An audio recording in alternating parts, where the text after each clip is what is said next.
This week, you can make your first sales on Amazon and be well on your way to adding an extra $100, $1,000, or even $10,000 a month in pure profit to your bank account. And I know this is true because I've sold over $5 million on Amazon since 2018 when I started my business as a broke college kid. And by the end of this video, you're gonna have a specific and actionable plan to make your first dollars on Amazon as soon as possible. Because most people think you need a ton of money, a big warehouse, or super complicated systems to find success on Amazon. But in this video, I'm giving you the little known strategies for finding success on Amazon as simply and as cheaply as possible. This full free course contains every detail you need to know about the 5 key steps that I've used personally to find financial and time freedom with Amazon, and I've seen thousands of other sellers use these exact methods to go on and finally build the lifestyle they deserve, whether that's just looking for more free time at home with the kids or going on to build their Amazon empire. By the end of this in-depth course, you'll have everything you need to know to make a ton of money on Amazon without investing thousands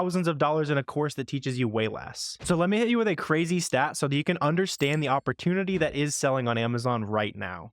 Did you know that the Amazon platform is responsible for 40% of every dollar spent on online e-commerce? And people like you and I generate 60% of the sales that are made on Amazon. That is an insane stat, and that also means that 1 out of every $5 spent online goes to me, my Amazon seller friends, and now you. And just so you can understand the opportunity further, and this isn't something that just a couple people lucked into and started making money online. No, this is something that 350,000 Amazon sellers were able to successfully scale to over $100,000 a year, and taking that a step further, over 60,000 Amazon sellers were able to scale to $1 million a year. So if you have any confidence in yourself, I am certain that you can become one of these awesome statistics right here. And as we saw, those numbers are only going higher and higher. In 2025, Amazon is expected to sell even more than they did in 2024, and it's been on a massive growth pattern as more and more people start shopping online. And at this point, I know what you might be thinking. You've probably tried a ton of other ways to make money online. They were either too complicated, they didn't work for you, it just didn't click. I know I definitely did. Selling on Amazon was not my first side hustle by any means. I tried doing eBay dropshipping, I tried starting an agency, I tried doing sales, I tried doing everything. But today you learn exactly how myself and thousands of other Amazon sellers finally found something that worked for them. And the best part about all of this is that we're doing it without any of the traditional stuff you might have already seen. We're not buying products from China, we're not spending thousands of dollars on ads or shipping products from overseas that might not even sell. We're not spending a single minute on marketing, branding, designing a product, and we're certainly not spending time making cold calls hoping that we'll be able to make money off of the next one. So now that I've got you interested, let's talk about how this even works. Simple profit scales. And what I mean by that is that standard everyday name brand products like this one right here could be your ticket to making your next $1,000 online. And I show this as an example of an exact product that I've sold in my Amazon store. This product alone made me over $2,000 in profit buying it from big retailers and selling it on Amazon. No marketing, no special stuff required. Because you can make a ton of money on Amazon buying brands and products that people already trust. But let me get one thing straight before we keep going on here. This is not a get-rich-quick scheme. Amazon is not passive income. Amazon is not even low effort, at least immediately. You can definitely build your business for the long term. But if you're looking for something that involves doing absolutely zero work, sitting back, doing nothing, and making a ton of money, this is not for you. And I'll also let you in on a little secret. Probably nothing is for you if you're looking to make a ton of money with no effort. But if you're willing to let me show you how hard work can build your future, this is for you, because I don't know about you, but I got really tired of seeing all this online, right? We've got people out there flexing Lamborghinis and showing off how rich they are, and oh, you should do drop shipping, or hey, you should do this business because I'm so rich, look at me. Or on the flip side, you've got the entrepreneur culture of, hey, you better wake up at 6 a.m. and take the ice bath and grind every day, all day, right? That all just seemed a little bit goofy to me. And so this free course is for everyday people who are willing to put in a little bit of hard work on a proven system that actually works. Because while Amazon is not passive income by any means, you are 5 steps away from building a successful Amazon business. And in today's free course, we're going to cover every single one of these in great detail. We're going to talk about everything from getting set up as a seller, getting approved to sell big name brands. We're going to source tons of profitable products together and give you all the strategies on how to find them that are still working today. We're going to talk about how you can ship products off to the customers and actually make sales. And of course, we're going to talk about how you can repeat all of these steps as quickly and as easily as possible so that you can scale scale an Amazon side hustle into a legitimate long-term business. And these are the exact 5 steps that all of these guys and gals on the screen here replicated, and they were able to use to find success selling products on Amazon. Whether your goal is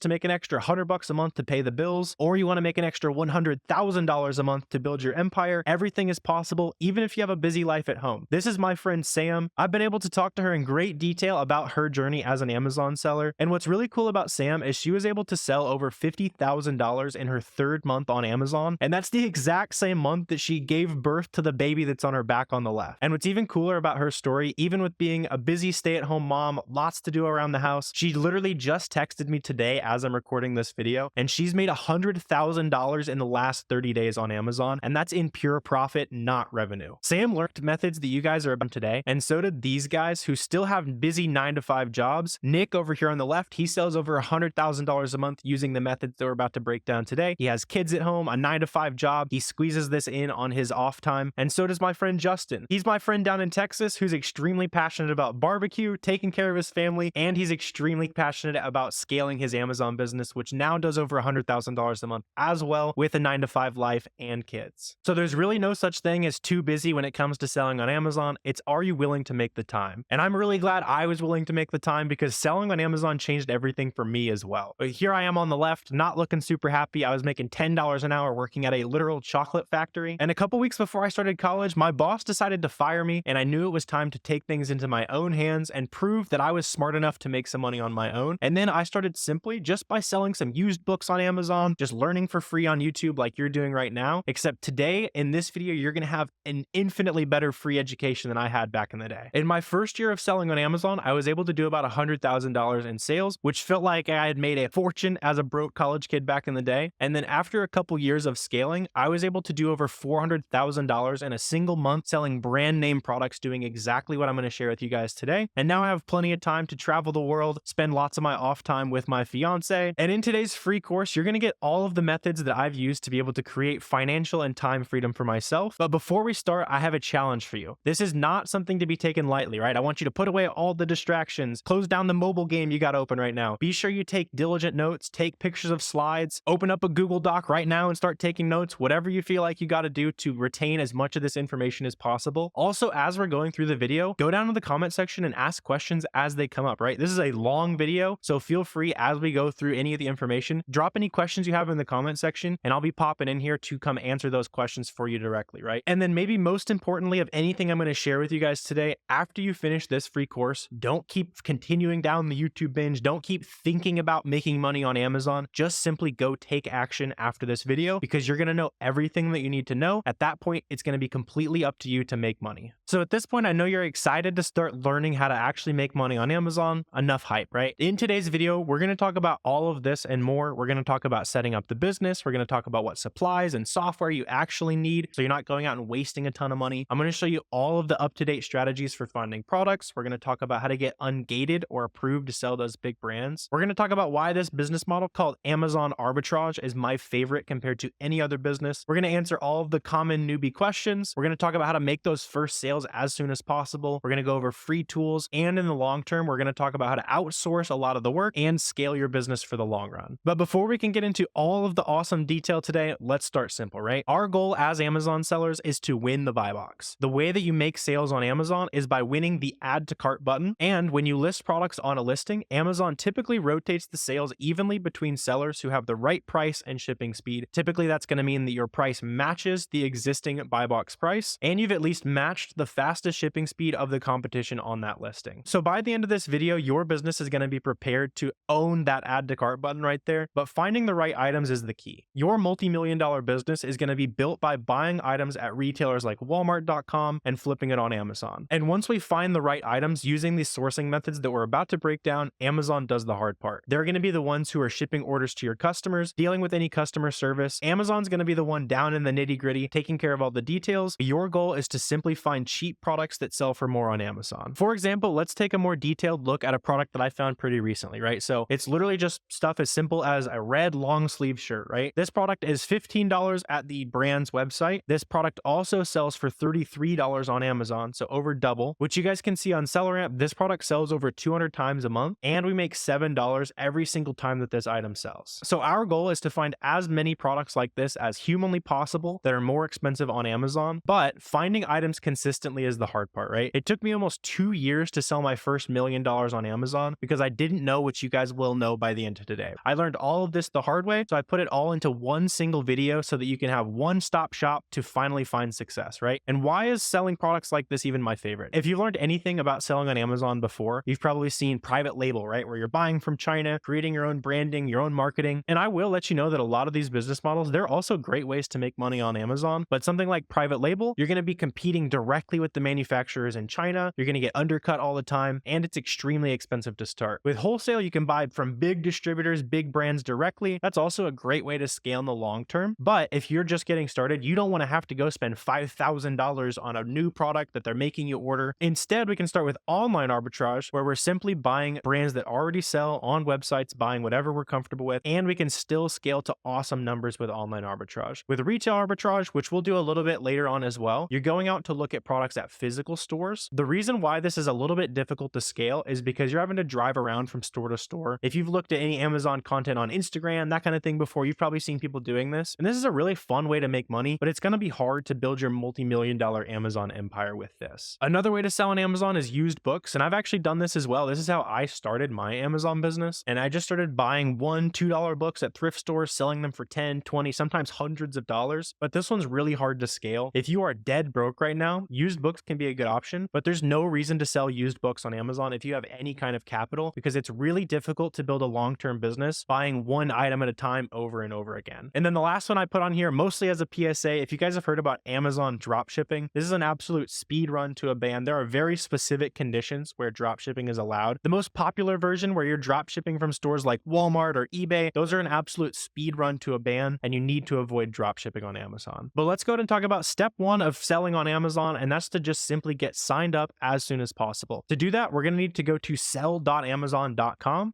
Once you're on this website, you'll be able to sign up right here with the sign up button. Duh, hopefully I didn't need to tell you that part. But there's also some really cool new seller incentives that you should be aware of. Some of the most useful for us is that you can actually get a discount on your first couple shipments. You get $100 off on the first items that you send to Amazon. So it can be very risk-free to get those first products sent off. There's a couple other cool incentives as well, but the free shipping is one that you'll definitely use.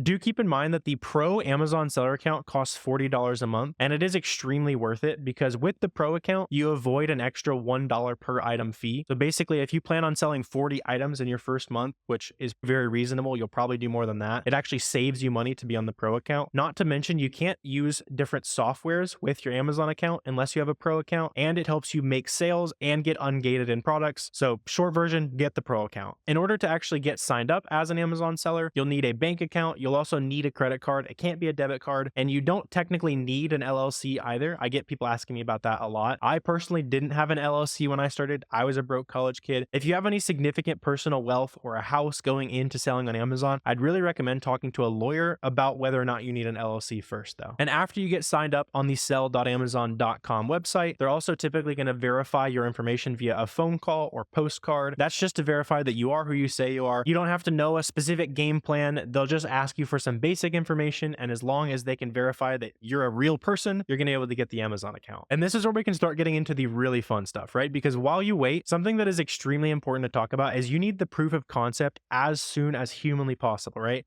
The reason why getting this proof of concept is so important is that right now, this is just something that some guy on the internet is talking about. Maybe you've heard some friends talking about it, best case scenario, but you mentally, you're not going to be able to take this stuff seriously until you get those first sales rolling in, and until you're able to get that proof of concept that this does actually work. It's going to be really hard for you to take things seriously.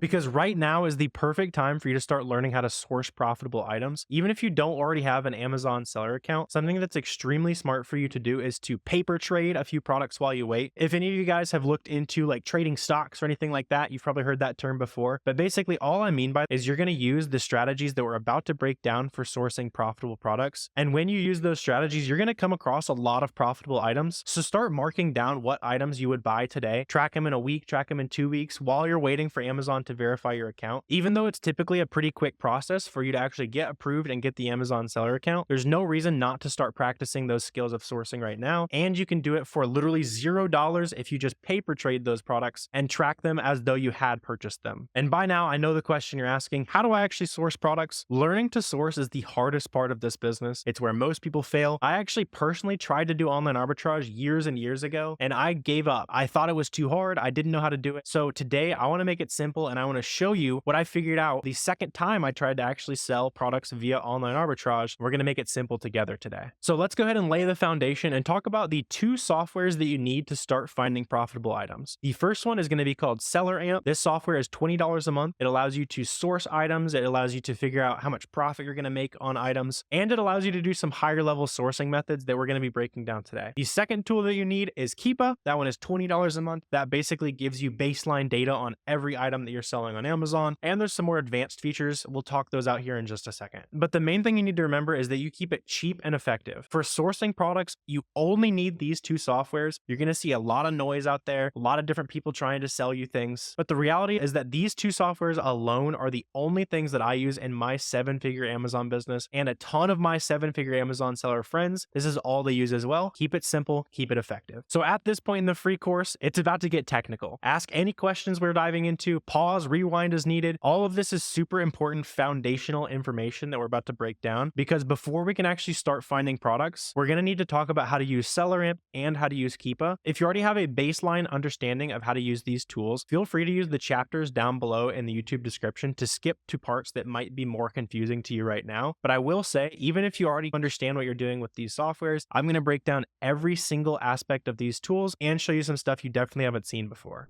So with that in mind, let's go ahead and jump into my computer right down here, and I'm going to show you everything you need to know about how to use SellerAmp to start finding products.